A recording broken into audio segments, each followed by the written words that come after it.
What's up guys, today I'll be making the first Gen badges from Pokemon, and I'll also be opening 2 Chilling Reign Elite Trainer boxes. I think that's about 16 cards total. Also, heads up, I had no idea about the code card trick, about it telling you if you had a good pack or not, until after I made this video. So, sorry for those of you who know the trick. I'm gonna try to do better unboxings next time, so in this video they're kind of going to be in the corner of the video just to save my embarrassment, alright, because I know I'm bad at it. And I know that everyone's been opening the Evolving Skies packs, but this video was recorded before those came out. I do have the booster box of 36 packs, but that will be for next video. But for right now, let's get on to making the badges.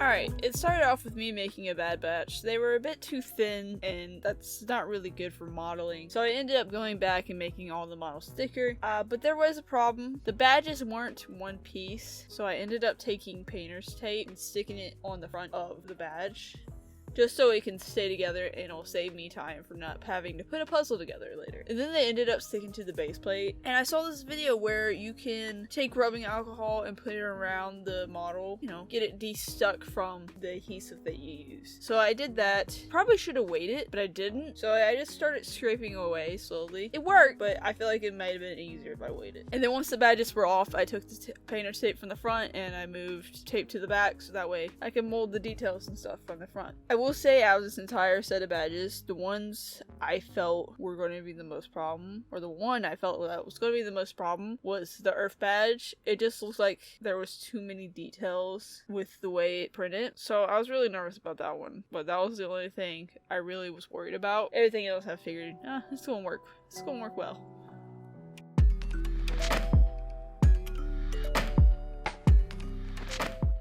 Alright, Lego mold. I love Lego molds just for the fact that it's easy to build and you don't have to like glue cardboard together to get your mold. It's just perfect. It leaks sometimes. I found this little, I guess it's called like a base. I don't know. This is some kind of Lego base. I found that instead of using my big carrier. And I placed all the badges close enough to fit on the base, but also far enough that it doesn't destroy the mold or anything. I also used hot glue this time instead of poster putty to hope that like none of the silicone goes under the badge. And then I built the Lego wall. I also put tape around it to help with that said leaking that I mentioned earlier. Then I mixed up all my silicone. I didn't make enough the first time. I'm pretty good at guessing how much should go in there, but this time I was off. So I ended up making a second batch of silicone. And with the second batch, I made a bit too much, but luckily I had a spare keycap mold that I had been waiting to mold. So I went ahead and threw the rest of the silicone in there. Now when I demolded it, some of the hot glue just flat out disappeared. I don't know what happened. It ended up being worse than the poster putty that I did the last video, but yeah, I ended up having to cut a lot of extra bits. I also had to be careful when cutting them out because since this was small mold with small little pieces, I had to be careful because the details were not that defined. It wasn't the best mold, but it was gonna work for this. Alright, resin time. I had to make sure I got all the bubbles out, but this time I was kind of more, I didn't have to. I had a plan, I was trying something new. I got my hand on a bunch of UV resin, and I planned on making a coat of resin on top of the badges, just so that the layer lines don't show up whenever I am painting on it, and it ends up less of a nightmare. The thing with UV resin is that you need a UV light. You can use sunlight, but unfortunately, on the time of making this, I think I was in the middle of a hurricane rain, so, you know, fun. I couldn't use the sunlight. I didn't want to use the sunlight anyway. You need UV light to cure it, and it has to be in thin coats. You can't do thick coats. It has to be thin. Do too much, it's not going to cure, and it's just a nightmare. But I had never worked with UV resin until now. I should have did a little test piece, but I didn't. I just went ahead and put it on the badge and wished myself good luck. Seems to be the way I do things anyway. But with that, let's paint the badges.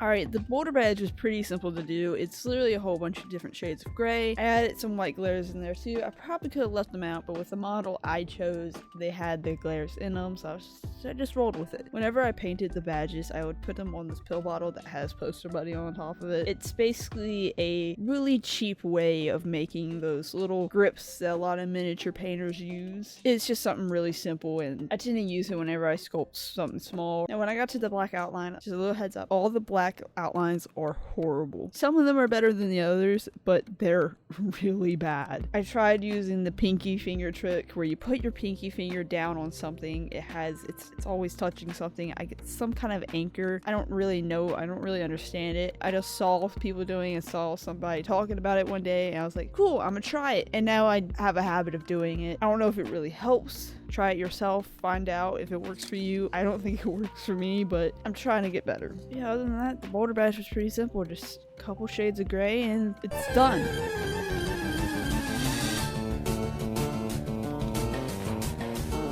Alright, next would be the Cascade Badge. You know, part of me was hoping that this was going to be easy. It's just several shades of blue, right? How hard could it be? I had a hard time painting this one because when I made the resin part of this, I put soap powder in the resin. This is the only one I did it for. And it might make things easier, but it didn't. It was just horrible. So with that, I kind of really wanted to lay down a white coat, but I didn't. I just kept looking at my reference and making sure that it just matched up. But yeah, back to the colors. I really thought this was going to be easy. Well, the one shade of blue that I messed up on would have to be the last shade of blue I did. I struggled so much. So I got my girlfriend to help me because she's way better at color theory than I am. And she added green tones. I wouldn't have thought of that. I wouldn't have thought of adding a green tone to a blue. It never crossed my mind. But yeah, the thing with color theory is you really gotta experiment yourself. You gotta basically do it yourself. You can't just look at a graph and be like, all right, this is what I need to do. No, it takes practice. That shit is a learning curve. But anyway, that was the last color I needed. And then I'm pretty sure my camera overheated. It actually did overheat like several times through the making of this video. I don't know what was up. Typically I can record like an hour-long video and it would be fine. But this time it was just, I don't know, it was just bad. It just kept overheating on me. So that warning, some of the clips aren't fully here, but some of them are. Anyway, onto the Thunder Badge. I'm not gonna lie, in between these two badges, there was a good 1 or 2 week span, and I don't really remember much about this badge, except I hated this badge. This badge was a complete nightmare. I also have no idea where the footage of me starting to paint this badge went to. It's gone, I don't know, but I could not for the life of me get the darker yellow or the reddish orange. I don't even remember what reference photo I used, because at this point I looked at reference photos again for this video and I couldn't find the one that I used. You know, this is clearly what I painted on it of what the reference photo showed me. But yeah, it just didn't turn out right. I couldn't get the colors down. It was a nightmare, and I wanted to do the colors on my own. I needed to learn to do the colors on my own. And the outline on this one was so bad. I hate the Thunder Badge.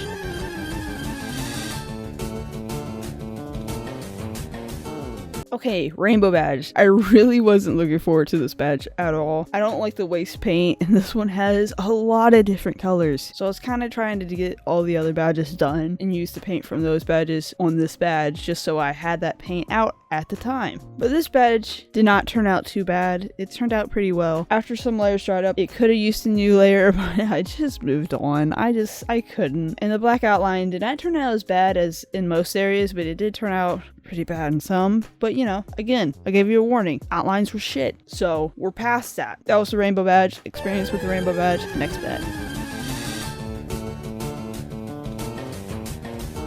The Soul Badge was pretty easy to paint. It was all simple shades of pink. I either added white to lighten it or red to darken it. I tried to smooth out the paint as best as I can to make it look smooth because I did just glop the paint on there. But then the black outline, I don't know why, but on every single outline, I struggled. I hate the black outline. Part of me was just, I did it differently. Like maybe with a marker or something, maybe that would have been easier. I probably should have, but practice. I don't know, I'm gonna have to rate which outline is the best at the end, because, oh my god, they're pretty bad. Anyway, next badge.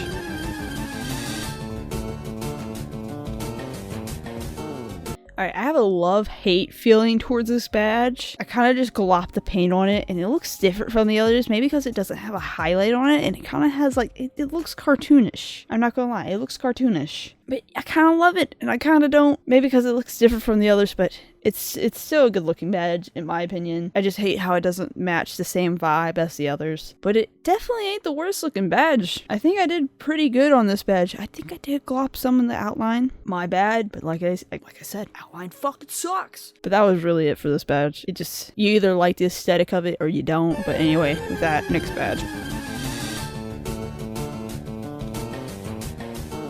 Alright, the Volcano Badge. You know, I thought this badge was going so well. I struggled a little bit with the colors. I mainly used red, yellow, black, white, and pink to mix all the colors. But once I finished the badge, 2 of the reds under a certain lighting look the same. I guess that's color theory for you. The black outline didn't go as bad. I am getting better with it. Also, you could see the other badges, I started putting a UV resin on them to seal them. That didn't last long though, because my UV light actually broke.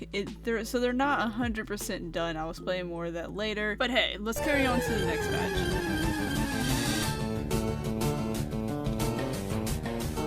Alright, the Earth Badge. The moment I started this project, I saw this badge and I knew that me and this one were going to have some beef. It looked like the most complex and just a nightmare. So when I got to painting this one, I tried something new. I was just like, you know what? This one's probably going to look bad. I've already accepted that. Let's try something new. So I whipped out my airbrush and I tried coating it in white first, but I didn't like how the white looked. It was too watery, so I ended up getting rid of that. I moved on to airbrushing it green instead. Might as well do the most color of what the badge is, which is green. It's entirely fucking green. The green applied so much nicer and I could actually see every detail, and I wish I found out this sooner because it could have saved me a lot of trouble. But anyway, after I airbrushed this badge, it was so much nicer to paint. I actually enjoyed painting it more than all the other badges. I think I fell in love with this badge. I feel like this became the best badge. And I don't have the black outline because the camera overheated. Sadly, I need to keep more eye on the camera and make sure it's actually recording when I need it to record. That's just something I need to work on. I need to work on actually looking at the camera more often because it does overheat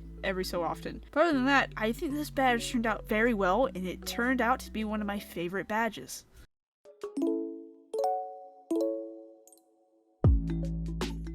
Alright, after they were all painted, it was time for the clear resin coat. Earlier I did say that my UV light broke, so I let them cure outside. I did end up only curing the top because I didn't want to do the sides, I didn't want to do the back until I had a UV light. And I didn't know when I was going to get another UV light, so I ended up hot gluing the pins onto the back of the pins. But I ended up getting a UV light. So once I got the UV light in, I cleaned up the backs so they looked less ugly, and I resined the pin stuff to the back of it so that way it had a tighter bond. And I ended up wiping off all the black paint when I was trying to clean up all the dust and stuff from the Dremel. So I redid the black and I got it all cleaned up. Now Cameron wasn't here when I recorded this voiceover, so I ended up going to my mom and asking what her favorite badge was. Hers was a soul badge. Understandable. It is pretty nice. It's simple. However, my favorite, I have to say, my favorite, I know I said the Earth Badge was kind of one of my favorites, but I gotta say the Marsh Badge, the cartoon look, it's growing on me. I'm liking it. So I think I'm gonna go with my favorite being the Marsh Badge. But other than that, that's it for this video. See you guys in the next one.